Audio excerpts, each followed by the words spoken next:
Hello and welcome to the AMI webinar series, Strengthening Firmware Security. I'm your moderator, Tom McCarthy, and today we will be covering navigating the EU Cyber Resilience Act, compliance and strategy. Today, there will be two presenters. First, from Congatec, AMI's partner in the EU and representing the manufacturing side of security regulation is Florian Drittenthaler. Florian is a product line manager and expert in technology and innovation management. He has a degree in industrial engineering and master's in technology management and business informatics. On the side, Florian lectures at the Deggendorf Institute of Technology about product management. Welcome, Florian. Hello, Tom.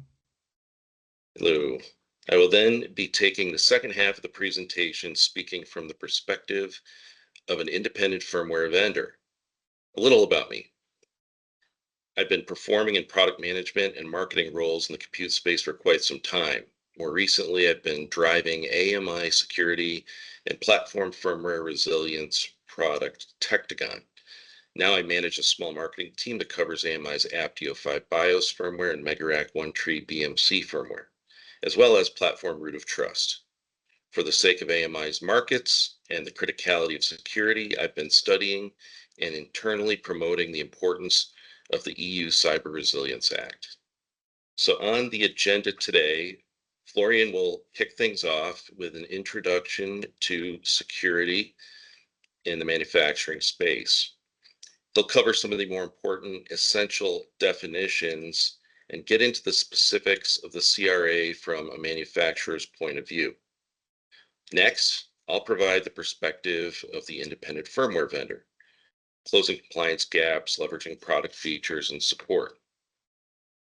I'll talk about one of our more helpful tools, the checklist that we provide from our product perspective, and how AMI helps with maintaining security through software bill of materials and vulnerability management.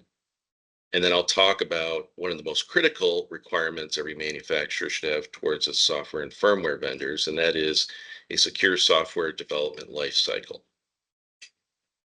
So with that, I'd like to turn it over to Florian to get started. Go ahead, Florian. You got it. All right. Thank you, Tom, for introducing me and also for having me in this webinar series. And I want to start off with a question. So what do you think is the average daily growth of new malware variants? So it's in a total amount. Well, it's 300,000. So every day we see over 300,000 new malware variants. And this illustrates why cybersecurity is not just optional anymore, but it's not just software issues. Every connected product, hardware, firmware is a potential attack vector. And the rising amount of malware variants, it's just insane. So 300,000 malware variants each day. And that's crazy. And this is why we need to go into the different regulations and to see why are there regulations. But before that, we need to differentiate between cybersecurity and functional safety, because this is something which often gets mixed up. While it is interconnected to each other, there are still some really important differences. So cybersecurity is the application of technologies, processes, and controls to protect systems, networks, programs, devices, and data from cyber attacks. Well, on the other hand, functional safety is the safeguard against hazards resulting from faulty, interrupted functionality. So what does this mean in a more comprehensive way? So cybersecurity means that you have to protect the machine from humans, so that humans cannot hack a machine or cannot tamper with the machine. And on the other hand, functional safety means that the humans need to be safeguarded from the machine so that there are no incidents. So no human is harmed during the operation of any kind of machine. And this really needs to be separated. But from any cybersecurity incident, also a functional safety incident can arise. So imagine any kind of robot which is placed in a production and is working alongside with humans. If this robot gets hacked, the humans can potentially be harmed. So it's something which is interconnected to each other, but we really need to be aware that cybersecurity is down to protecting the machine from humans, and functional safety means protecting humans from the machine. Another important definition is the CIA triad, which introduces the most important goals you have in cybersecurity. So when talking about cybersecurity, you always have three main goals in mind. It's confidentiality, integrity, and availability. This means that confidentiality is preserving authorized restrictions on information, access, and disclosure, including means for protecting personal privacy and proprietary information. Means, and if you want to have something confidential, then no one knows what is within this message except the one who sends it and the one who receives it. So only authorized authorized points, persons, or systems know what was exactly within the message. Then there is integrity, which is guarding against improper information modification or destruction and ensuring information non-repudiation and authenticity.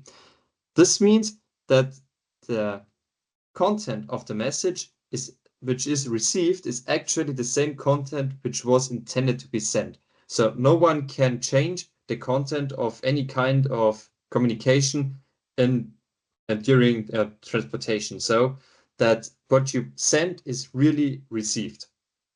And then we have availability, which is ensuring timely and reliable access to and use of information, which means that your systems are online and available and that none of production or anything else is offline.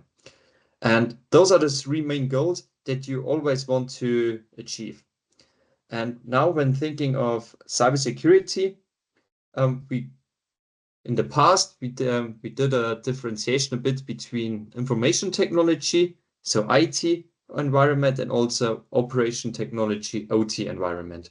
While in the OT environment, which was in a classic way, always production sites or any kind of production facilities, availability was always the most important part and the most crucial one, because nobody wants to have machineries which are not producing.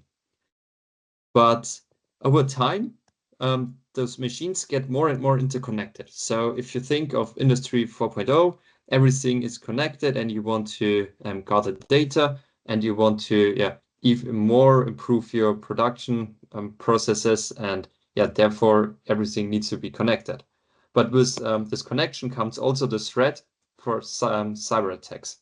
So the other ones, like confidentiality and integrity, they are rising in importance for OT environments as well, because they are not air-gapped anymore. OT environments are more and more connected to the IT environment. So you can say that all three of them have like the same importance. So you cannot say anymore that availability is the only one which is most important in OT environments. When we go on with the definitions, we also need to distinguish between three major forms of regulations. So we have within the EU, especially. So we have standards, then we have an EU directive, and we have EU regulations. So what a standard is usually created by industry committees, and compliance is usually voluntary. So like all the ISO standards or IEC standards, of course, you should follow all the standards because it makes it way easier to cooperate with any other players on the market. Then there are EU directives and EU regulations. Both of them pose a law. But the main difference is that EU directive is a law by the European Union, which has to be translated into federal laws by the individual member states of the EU. This means if there is any kind of directive, like the Radio Equipment Directive, the RED Directive, this one has to be translated into any kind of national laws for each member state individually. So there can be minor differences in the different national laws within the EU. On the opposite, the EU regulation is the same for every member state within the EU. And this applies to the CRA, so the Cyber Resilience Act. This is an EU regulation which has not been translated into any federal law, but this one is directly applicable to every EU member state. And it's the same for everyone. And this is a really important distinction here. So what cybersecurity regulations are there within the EU? So as you can already see, there are a lot of different regulations which are in one way or another related to cybersecurity. One of the most important ones and one of the upcoming ones is the Cyber Resilience Act. And this is the one we are going to focus on today. But it's not only in the EU, also in the US or in the UK, there are different kind of regulations regarding cybersecurity. And also in other regions of the world, like APEC region, there are also individual regulations. But as you can imagine, there are so plenty of them, they won't fit on one slide. So let's start with the Cyber Resilience Act. When you read the Cyber Resilience Act, you will often read the term product with digital elements, or in short, PDE. And this is a very, very crucial part because it describes the scope of the Cyber Resilience Act. So the Cyber Resilience Act is applicable to all products with digital elements. But what is it exactly? Products with digital elements are defined as software or hardware product that has direct or indirect logical or physical data connections to a device or network. This means that every kind of modern product which has any way of communication or connection is a product with digital elements, where the Cyber Resilience Act applies to. And reading carefully, it says connections to a device or network. This means that even air-gapped systems, which are interconnected to each other, are regulated by the Cyber Resilience Act. So it's not necessary that the device is directly connected to the internet, but as soon as the device has a connection to a second device, then it's a product with digital elements. So saying just, yeah, my production is air-gapped, there is no connection to the internet, it does not apply to me, that's not possible. So even those systems are regulated under the Cyber Resilience Act. When talking about the PDEs, there are different classifications within the Cyber Resilience Act. So there is the default category, which probably most or the majority of products will fall under. And then we have class 1 and class 2 products. And class 1 and class 2 products can also be classified as critical products. This depends on where the products are used and what's the intended place of use and the intended use case of the product. So, and what's exactly the difference between those classes? So, most importantly, it's how you can ensure that you're compliant with the Cyber Resilience Act. Because for default products, self-assessment is sufficient. For class 1 products, you can apply any kind of standard when to your product, or maybe a third-party assessment is already needed. And for class 2 products, you definitely need a third-party assessment, which assesses that you, or which certifies that you are compliant to the Cyber Resilience Act. Within the current version of the Cyber Resilience Act, already some products are listed which fall under those categories, but they're quite generic right now. The EU is working on a more specified description on what products fall under which category, and this will greatly help into determine under what category products of you fall. So yeah, monitor this closely. There has already been a first draft published, which is already available with a further description. And yeah, I can only recommend watching this closely, because there is many more to come from the EU, helping specifying what exactly is regulated. Then the question arises, who is affected? We already know which products are affected. So it's the products with digital elements, and we know that there are 3 different classes for those products. But what are the different roles from the persons who are affected? So it's manufacturers, it's distributors, and it's importers. As you can see here, this actually means that everyone who wants to sell any kind of product with digital elements on the EU market has to fulfill his role within the scope of the Cyber Resilience Act. So it's not only manufacturers, not only distributors, but also importers. They need to ensure that products they're placing on the EU market are compliant with the EU with the CRA. This means that even if you develop your product mainly for markets outside the European Union, but somebody wants to import it to the EU, you have to fulfill the Cyber Resilience Act in order to make it possible for the importer to bring a product onto the EU market. So keep this in mind. The Cyber Resilience Act is really important for every kind of company all around the world if you're remotely thinking of placing something onto the EU market. Talking about manufacturers and what are their key obligations. So there are 5 key obligations. So it's risk assessment, it's security by design and default. You have to do a conformity assessment. You have to ensure security updates, and you have reporting obligations. So what does this mean in detail? So this means that you need to do a cybersecurity risk assessment for all of your products and document this within the technical documentation, because the risk assessment is the basis for all other kinds of work you put into cybersecurity for your product, because it's always based on the risk assessment you've done in the first place. Then secure by design and secure by default means that your products have to be shipped in a way where the settings are in the best possible way to ensure cybersecurity. So it's all about reducing the attack surface. So to make sure that products are already configured in the best possible way. And it also means that keeping in mind security during the whole development and also the whole product lifecycle. And all this, again, is based on the risk assessment you do right at the start of the project. Then conformity assessment, so we had it before.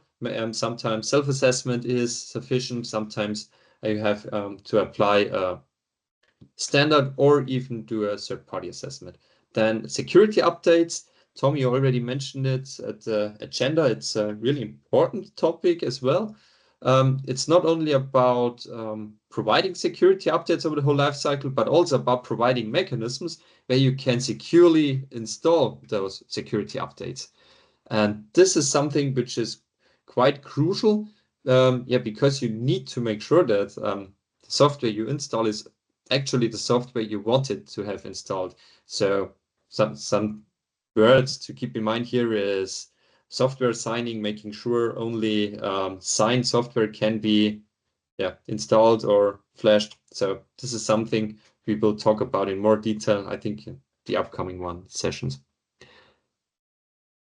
Then there is reporting obligations. So you have to report vulnerabilities to ENISA, and this is done through the local CERTs, so the cybersecurity incident response teams within the EU member states. So in Germany, it would be the BSI, where you have to report it to, and they will then forward it to ENISA.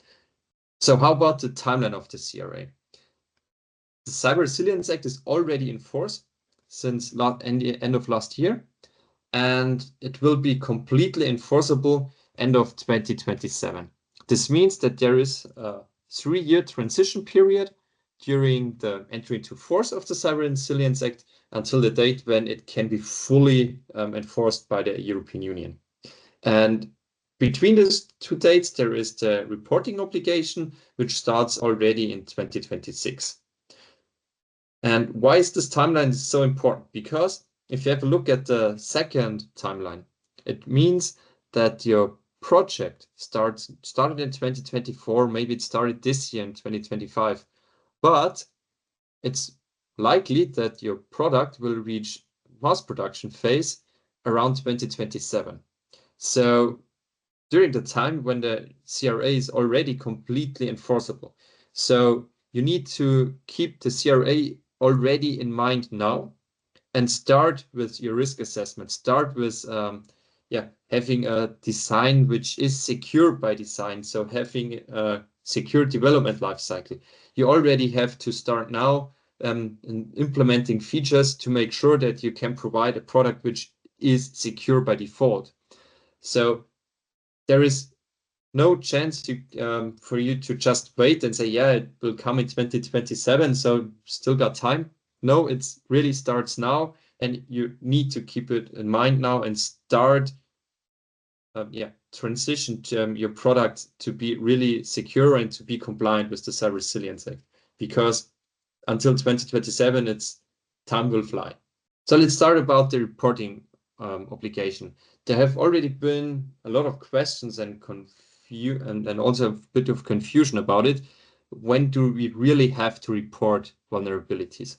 Therefore, we need to distinguish between three different kind of vulnerabilities. So we have this kind of generic vulnerability, which would be a normal CVE as we know it. Then there is this exploitable vulnerability, and then the Cyber Resilience Act also states actively exploited vulnerability. And it doesn't matter what kind of vulnerabilities, you have to fix it. And if a patch is required to fix it, you have to publicly disclose it. Of course, after you fixed it. But there is one major difference for the actively exploited vulnerability, because this one you have to fix, you have to publicly disclose if a patch was needed, and you have to report it to a national CERT. So as mentioned before, this is the one you have to report to the ENISA, or in the case of Germany, it would be the BSI, which then will forward it to ENISA. And that's where the clock ticks, because you only have 24 hours for your first report. So after 24 hours, you have to report it, and then you have 72 hours. So within 72 hours, you need to file a report and describing really in detail what you know about the actively exploited vulnerability, how you mitigate it, what are the preventive measures, and what's your rollout plan for any kind of patches. Those reports, they're not public as long as there hasn't been any kind of solution for it. But you have to be really fast, and you have to work hard on it, because having an actively exploited vulnerability can lead to a situation where you can no longer sell your product. But this is something which is handled in a on a case-to-case basis, and this is done in cooperation with the EU department, so with ENISA. So let's summarize the Cyber Resilience Act. So it's applicable for the whole internal EU market. It regulates products with digital elements, and it was introduced by the EU to increase the security of PDEs through their whole life cycle. It's a set of mandatory cybersecurity requirements for hardware and software products. And if you have actively exploited vulnerability, you have 24 hours to report it. Why is it so crucial? Because it will become part of the CE marking. And for those of you who are not aware with the CE marking, if you don't have a CE marking, you're not allowed to sell a product on the EU market. So you need to be compliant with the CRA to be compliant with the CE marking, and then you can put it on your product. And how is this CRA achieving all this? So because this Cyber Resilience Act is regulating the security over the whole lifetime of the product, and it also states that you have to provide critical software updates over the whole lifetime of the product. There are also some things out of scope, for example, websites, sort of pure software as a service, free open source software, or already regulated sectors and special PDEs. But be sure, if something is out of scope from the Cyber Resilience Act, it only means that it's already been regulated in some other kind of regulations. So that doesn't mean that there are no regulations, but they're just written down in some other document.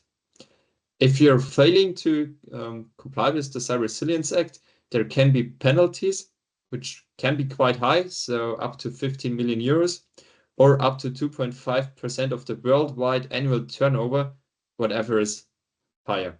So this can be really, really expensive if you're failing to comply to the Cyber Resilience Act. And yeah, let's shortly have a look at the timeline again. So it's already in force. Reporting obligation starts in 2026, and it will be completely enforceable in December 2027. So we already said that there may be some standards where you can adhere to make it to show that you're compliant with the Cyber Resilience Act. One of those standards may be the IEC 62443, but this is something which is currently under investigation by the EU. So they are creating new standardized norms, but it's possible that they will take over a lot of the content of the IS3 standard, as those are already quite known cybersecurity standards for industrial communication networks. And if we have a look on the right of the slide, so the IEC 62443 describes a whole series of standards, and the -4-1 and the -4-2, they are especially for components or products. And this is really interesting for manufacturers like Convatec, because as you can see, it describes two major things. So the one thing, the -4-1, describes processes. So it gives you guidelines how your processes have to be organized to ensure a secure development lifecycle, which is already required by the Cyber Resilience Act to have a secure development lifecycle. And then it also states in the -4-2 technical security requirements for IACS components, which gives you guidelines of really features you need to provide, because within the Cyber Resilience Act there are no features mentioned, but this standard, it already mentions features which you have to implement, which really makes it easier for you to make your product secure. So the -4-1 provides guidelines, and the -4-2 provides features. So I can recommend having a look at those standards, but it has not yet been confirmed by the EU that complying with those standards automatically means complying with the Cyber Resilience Act. So there have already been some gap analyses which show that the IEC standard is not completely covering all requirements from the Cyber Resilience Act, but it's a really, really good basis to start from. So thank you, Florian. It seems like there's definitely a lot to discover about the CRA and potentially learn more about. I suspect we'll have some future conversations coming up again to talk a bit more and dive a little bit deeper. So I'm going to now talk about the perspective of a independent firmware vendor from a software firmware vendor perspective, and how we can, better help in establishing compliance for our manufacturer partners. From our vantage point, and when we look at the Cyber Resilience Act, as well as other security standards and regulations that are coming into play today, they all have very similar signature in terms of what pillars need to be in place in order to provide and offer compliance. There is definitely a focus around a software bill of materials and managing vulnerabilities for security, preventing against cyber attacks. There's protection from unauthorized access, obviously, not providing or allowing access from individuals to go in and corrupt or make changes to your software or firmware. There is a resilience requirement so that if there is corruption that is found within the software firmware, it can be detected and then there is some form of recovery that can happen in a very limited period of time. And then, of course, there's always, with standards and regulations, some sort of process for conformity and certification.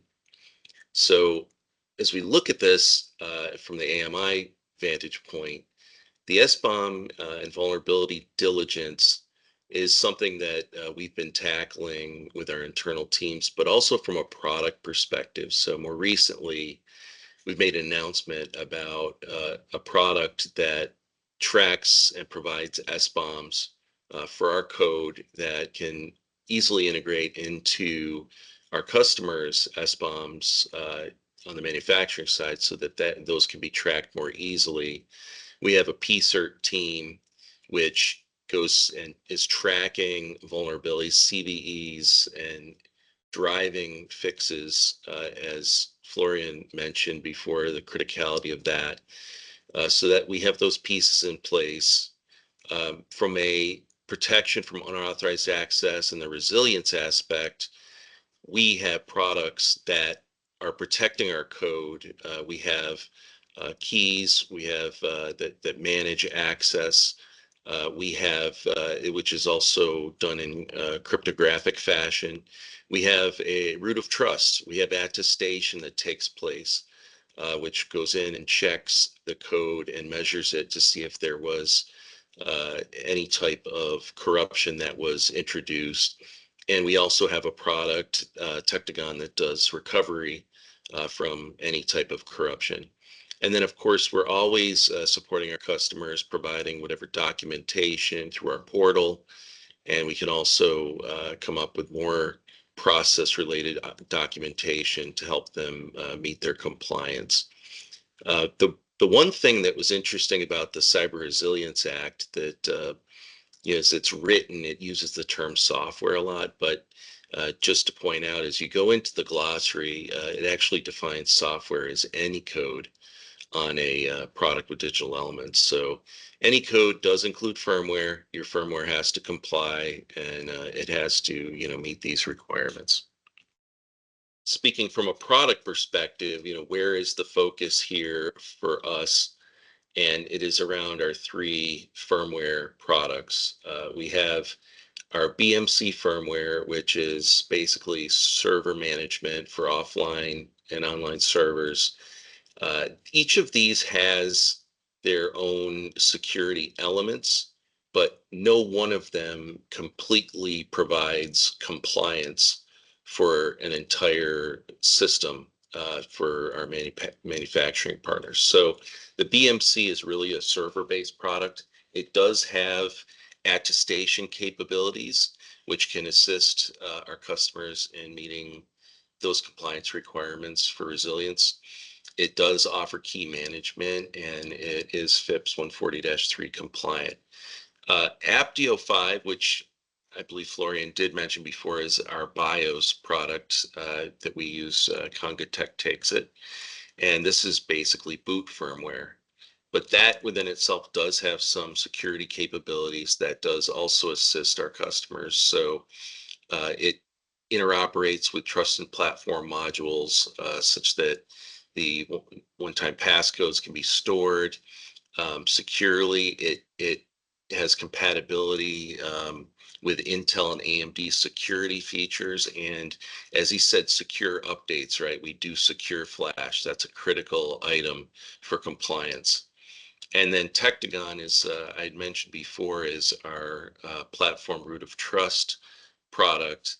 And that is basically ensuring the security of both the BIOS and BMC firmware in these systems. So it offers the full attestation where it basically checks the signature, it goes and tests the code, it manages keys, it filters to see if there's any runtime corruption that's taken place on any of the firmware, and then it does a recovery to a trusted image if there is any type of corruption detected. So these are the three products.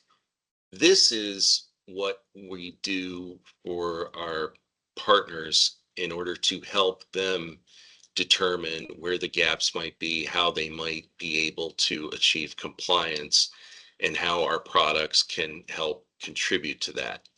So we do a checklist. If you go to Annex 1 and Annex 2, there are requirements that are listed out, and you can capture those and you can put them into a checklist sort of like this. This is just a sample section. There's many more specific requirements. And then we try to classify whether this is something that the product actually completely offers the capabilities. So with that, we say complies, or if it maybe partially supports that capability in a way that can help with some other products or with some other service or something the manufacturer does, it can support compliance. And so we categorize those for each of these. We go through the list, and I for AMI, I sat down with the product managers and tried to determine the specifics, and then making a statement around exactly how it does help contribute to that compliance. That is what we do, and then we issue that out to our partners so that it can help them understand better where the gaps might lie. So that was from a product perspective. But if you look at those initial requirements, there is a major area of for handling and for vulnerability management. And so with that, we have a number of these requirements that come up in Annex 1 and 2 that are specific to how you handle those types of vulnerabilities. And I think as Florian went in and talked about the different types of vulnerabilities, some of these become more critical, where there's reporting requirements, where there is, how you manage fixed vulnerabilities, how they are securely uploaded and updated for the customers. And so same concept, where we develop a checklist for each of these things and try to determine where there are gaps in the process. Some items may be specifically only for the manufacturer based on how we are introducing our product into their systems. But then some are things that maybe we can help to close the gaps by offering some additional level of support. So that is the approach that we're taking as we look and we go through these checklists with our customers. Now, one of the other things that was pointed out as a common requirement is this software bill of materials, and then the ability to track the vulnerabilities into the SBOM so that updates can be made and fixes can play out through the entire firmware build. And this applies to software as well. What we're trying to do is simplify that. It could be a very, very complicated thing to try to track back software bill of materials, multiple generations. So what we have done is come up with a service. It's basically what it does is it generates these detailed SBOMs for each of our code versions, and it does it in the two acceptable formats for CRA, which is SPDX 2.3 and Cyclone DX 1.5. Those files integrate with other internal vulnerability databases, and you're able to then use that to uh, determine where the vulnerabilities lie, track updates, and then it's able to span open source code, anything from third parties. And also what we do is offer an option where there's code that is under NDA, where it basically will not pursue SBOM sharing of information beyond what the code is for that particular customer. So we have those that ability to do that within our SBOM service. And then we have a vulnerability management service as well, which goes and tracks the CVEs out on the universal database. It is able to it'll expose the security advisories and then also provide patch statuses of those CVEs. So this slide here is showing the process for how those two products are able to integrate into a typical flow. As one of the customers may come in, license source code from AMI, and then they get the license for their SBOM tool. They will next be able to generate the SBOM report in their own environment. So that's after making customizations to the firmware. After they're able to get the report, then they can perform the analysis using the vulnerability management service and determine if there's any vulnerabilities then at that point that will track back into the SBOM. And then, of course, any changes that are needed based on that, hopefully not. And they go into production and have that SBOM report available per the CRA requirement so that they are compliant. So one of the other areas then that I'd like to show in terms of it should be a requirement across the board for any software firmware vendor is a secure software development lifecycle, and having some very detailed components to that that where you for per the process.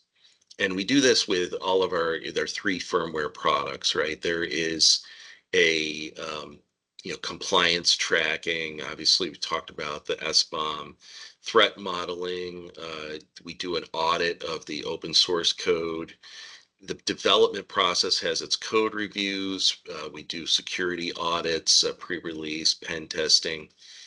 There is also a dedicated PCERT team. It is the Product Security Incident Response team. And they have a process as well, but they're ultimately tracking vulnerabilities. They're looking actively out onto the vulnerability database, seeing if there's anything that comes up that is relevant to AMI or any of the source code that we use. They are looking toward engineering to move forward with remediation on any issues that they may find.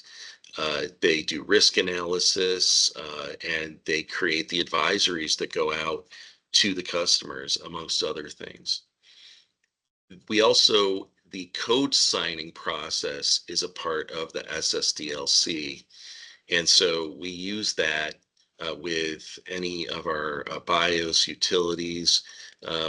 We use that through the key management process. So there's a whole process, and there are tools that help to support the signing for our products that are included in the SSDLC.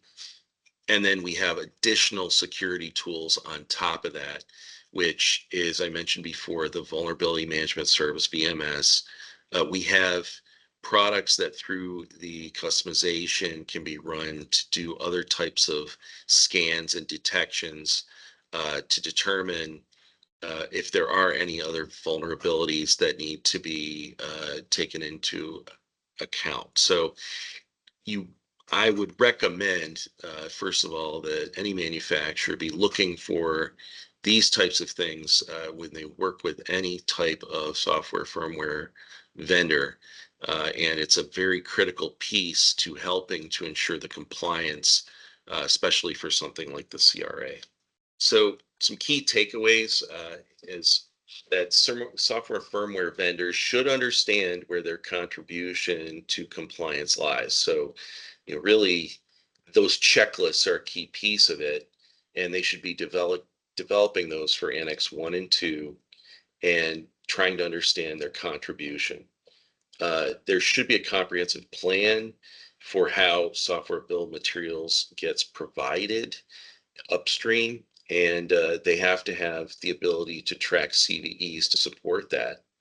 And they should have a very well-documented SSDLC process with a PCERT team in place to help ensure that you are able to achieve compliance as a manufacturer. So a couple of call to actions here is if you haven't already, I suspect most have. You want to download and review the Cyber Resilience Act. There's a couple places you can search out Cyber Resilience Act Shaping Europe's Digital Future. It's got a link there to go in and download it, but here's the direct link. Um, Building the checklists, absolutely important. Manufacturers build theirs. I know Congatec provided theirs to us. We provided ours to Congatec. So there should be an exchange in that process. And we have to figure out where the gaps are and how to fill them. And your software firmware vendors should follow a detailed SSDLC. So with that, I'd like to move to QA section here. And we've got a couple of people online that have submitted some questions. Florian, this I think is for you. What specific actions and changes is Congatec making to its product and processes to be compliant? Thank you, Tom, for your presentation and for highlighting this question. So I think it's a really fair question. It's a really good question. So it's about what Congatec does or what we are doing to prepare for CRA compliance, right? Correct. Yep. Yeah, well, so the first thing was downloading the Cyber Resilience Act and reading it, obviously. But yeah, then the next step is, as you said, we also prepared a checklist, so translating the different requirements into a checklist. But you have to see the bigger picture, what the Cyber Resilience Act actually is about. So the Cyber Resilience Act is about to having more cyber secure products, and it's already states that it's about the whole product life cycle. So maybe I think I had prepared a slide. Yeah, exactly this one. I was looking for this one. So if you started quite at the bottom, so at bottom, the middle, so the secure development life cycle, IEC 62443-4-1.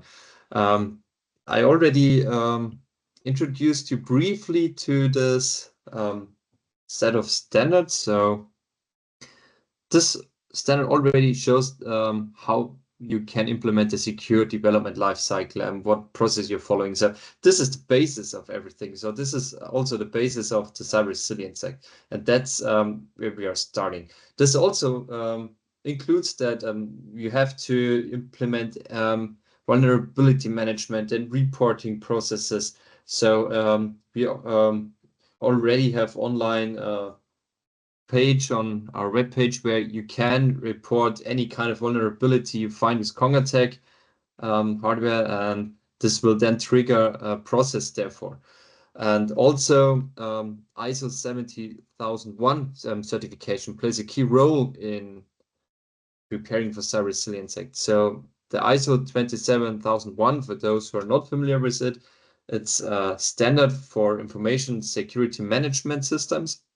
And yeah, it ensures that we as Congatec can provide a cyber secure environment for our development processes. So it goes hand in hand with the secure lifecycle. So with the 27001 certification, we can ensure that our software, which is provided to our engineers, is secure in a secure environment. And the processes they're then following is based on the IEC. And then one of really important thing of the Cyber Resilience Act then is the extensive security documentation, which is one of the results of it. So we as Congatec rely on the documentation we get provided by our partners like AMI, but that's also what we then can extend with our own ads and then yeah, give on into the chain, so higher up. So we used to call this picture the Congatec House of Cybersecurity, because it's not only one aspect in terms how to be compliant with the Cyber Resilience Act, but it's so many different views, so many angles. And I think one of the most important things you can see on the left side. So cybersecurity is teamwork and it's shared responsibilities. So everyone has to be aware of their part within the whole chain.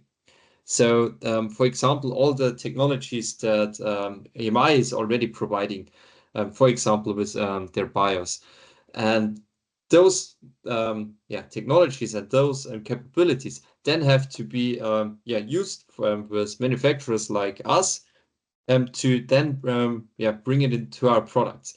We again enable features for our customers again. So you can always go up the whole chain. And in the end, you will be at one of our end customers, for example, having an embedded application. And they have their own responsibilities with their own software they're running on, but they are reliant that the whole supply chain is already supplying all the features, all the possibilities to implement security. That's good. That's very good. So there's one other question here, and it's sort of, I think, between the two of us. Maybe I can start out, but you can. Yeah. It says, as a software vendor, do I have to disclose vulnerabilities within 24 hours? So this is there's an area within the CRA, and it does ask about, having certain turn times on disclosing vulnerabilities to customers and things. But it's one of those areas you have to read into it and keep it in context. They really are talking about known exploited vulnerabilities. Correct, Florian? Yeah, correctly. Maybe you can go back to slide 14. Yes, you have to distinguish here between the different vulnerabilities. So those are the three which are defined within the Cyber Resilience Act. So you have this kind of basic vulnerability, exploitable vulnerability, and the actively exploited vulnerability. And that's the one you have to report within 24 hours. And there is this addition like known actively exploited vulnerability, because as soon as you're aware of the actively exploited vulnerability, the clock ticks. So you have 24 hours from the moment you're being made aware that any vulnerability has been actively exploited. That's when the 24-hour starts. Okay. And here in the US, we track. We have two different lists. We have a CVE list. We have a KEV list. And so the CVE is common vulnerabilities, and exposed to KEV list is known exploited vulnerabilities. So it'd be items that appear on the KEV list, correct? Yes. Okay. But it also can mean that someone finds a vulnerability or other way around. So if there has been incident at somewhere from, for example, a Congrex customer base, there has been any kind of incident, and they can track it down that the incident happened because of a vulnerability within our software. And then this probably won't be listed already in such a list, because it's something which is not widely known. But then we are made aware, and we have to act accordingly and promptly to fix it, to report it, to find any mitigation. And this also means that you have to have any possibility available where everyone around the world can report a vulnerability to you. So this is something which is quite crucial. So most of the companies have that part on their website where you can just give them the information that there has been an incident, so that there has to be a reporting process. That sounds good. So for this time, I think we're going to close on that. There's definitely more discussion around the Cyber Resilience Act that I believe we will have more of. I'd like to thank our speaker from Congatec, Florian Drittenthaler, and I'm Tom McCarthy.